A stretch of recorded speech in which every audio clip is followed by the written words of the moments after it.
Hey there, health-conscious foodies. I'm Hannah, your guide to all things delicious and nutritious here at Bloggin Good Food. Today, we are putting a health-conscious twist on a classic favorite, banana brownies. Get ready to indulge your senses in a dessert that not only satisfies your sweet cravings, but also pack a punch of nutritional goodness. Let's whip up these guilt-free delights together.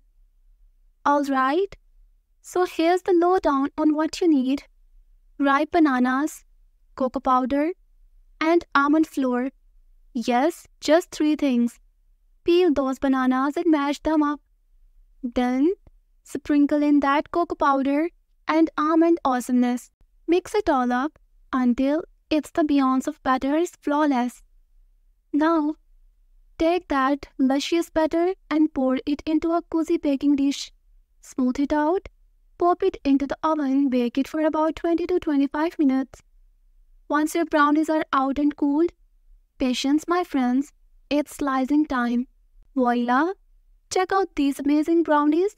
They are like the cool James Bond of desserts. Smooth, fancy, and everyone wants a bite. Great for showing off to friends or just enjoying a treat for yourself. Now, let's jazz these up. Powdered sugar for a touch of elegance, a scoop of vanilla ice cream for the cool factor, or go wild with nuts, berries, or a chocolate waterfall. Thanks for hanging out with me today. Now, here's a challenge for you. Try making these 3 ingredient banana brownies and share a pic on Twitter. Tag us at Bloggin Good Food.